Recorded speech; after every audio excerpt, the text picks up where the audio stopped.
Nous sommes participants de sa nature divine.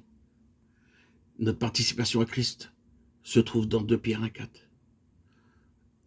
lesquels nous assurent de sa part les plus grandes et les plus précieuses promesses, afin que par elles, vous deveniez participants de la nature divine, en fuyant la corruption qui existe dans le monde par la convoitise. 2 Pierre 1,4. Lorsque nous venons à Christ pour la première fois, nous venons avec une nature pleine de péché. Selon le psaume 51, verset 5 et verset 7, nous sommes nés avec notre nature pécheresse et corrompue. Mais acceptant notre Seigneur Jésus-Christ comme notre Sauveur, notre vieille nature pécheresse et mauvaise est crucifiée avec le Seigneur Jésus. Et par la puissance de sa résurrection, nous sommes rendus participants d'une nature nouvelle, d'une nature divine. Selon Romains 6, 5, nous sommes devenus une même plante avec Christ dans sa mort. Mais en même temps, nous sommes aussi devenus une même plante avec lui dans sa résurrection. En effet, si nous sommes devenus une même plante avec lui par la conformité à sa mort, nous le serons aussi par la conformité à sa résurrection. Romains 6, 5. Cette expression « devenir une même plante » renferme la même pensée que celle d'une greffe. De nos jours, les meilleures qualités de fruits sont obtenues au moyen des greffes. Les arbres qui jusqu'alors ont produit des fruits trop petits et aigres sont amenés par ce moyen à porter des fruits délicieux. Aux Indes, par le moyen de la greffe, on produit désormais toutes sortes de fruits, des pommes, des pêches, des poires, des oranges, et beaucoup d'autres encore.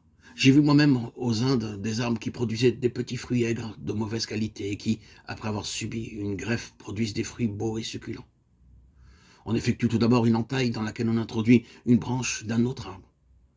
Ainsi, quelquefois, dans un temps très court, 2 ou 3 ans, la nature de l'arbre est complètement changée. Les branches changent, les fleurs changent, les feuilles, les fruits, tout change. L'apôtre Paul utilise dans Romains 6 le même terme de greffe pour dire que nous avons été plantés en Christ, dans la conformité à sa mort. Ainsi, par la puissance de la mort du Seigneur Jésus, nous sommes amenés progressivement, lentement, à mourir totalement en ce qui concerne notre vieille nature. Ensuite, par la puissance de sa résurrection, nous sommes de même amenés à participer à sa nature divine. Cette puissance de résurrection agit et se déploie en nous dans 3 directions.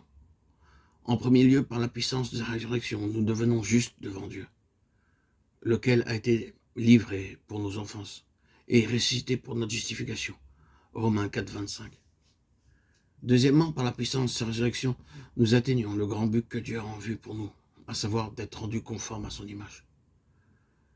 Ce n'est pas que j'ai déjà remporté le prix ou que j'ai déjà atteint la perfection, mais je cours pour tâcher de le saisir, puisque moi aussi j'ai été saisi par Jésus-Christ.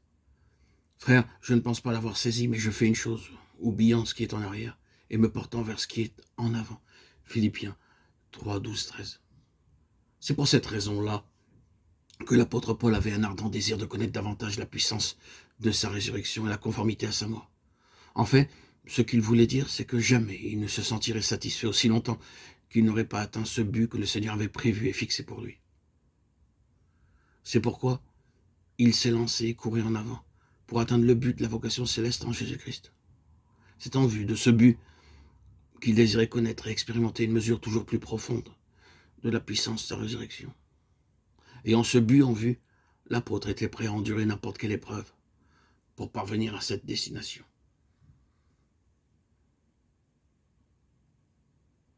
Et c'est par cette même puissance de sa résurrection qu'il nous sera donné pour finir un corps nouveau, un corps de résurrection. Et si l'esprit de celui qui a ressuscité Jésus d'entre les morts habite en vous, celui qui a ressuscité Christ d'entre les morts rendra aussi la vie à vos corps mortels par son esprit qui habite en vous. Romains 8, 11.